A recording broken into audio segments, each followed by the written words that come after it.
Hey everybody, I wanted to bring you a thought that God struck me with. It was last week.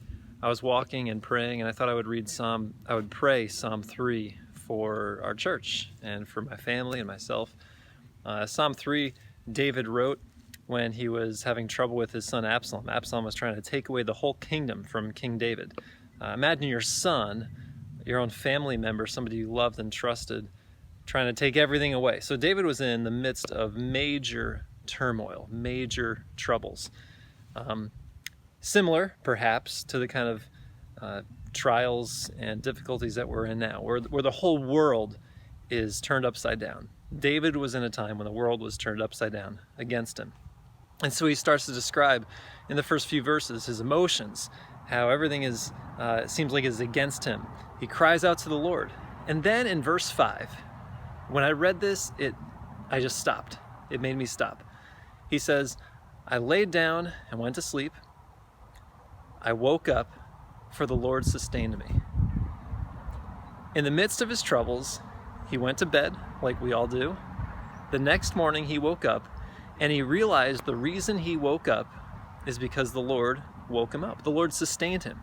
It got me thinking about all the systems that I don't control, that God has used to sustain me. My own circulatory, my respiratory, my whole body system stays awake even though I'm asleep. It still functions though I haven't been telling it to while I rest.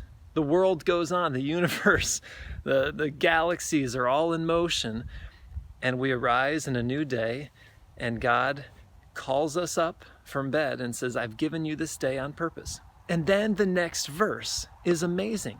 With that mindset, with that acknowledgement that God is the one who woke him up, that God is the one who gave him today, despite all the troubles that he's in, he says in verse 6, so I'm going to face armies of 10,000, and I'm not afraid. What? David is willing and ready, with confidence and trust in his Lord, to face insurmountable odds, to face a whole world coming against him, just because of the miracle of waking up. He acknowledges that that is a miracle. It's a gift from God, that God has sustained him for one more day, which means he's planted him in this day. David says to God, I acknowledge that I'm here on purpose, that I'm breathing now on purpose, that no matter how big the troubles that I'm facing are, I don't face them alone. And he closes the little psalm, Psalm 3, with this, the Lord is my salvation. May God be your salvation and sustenance today. He's put you here on purpose. There's no mistake.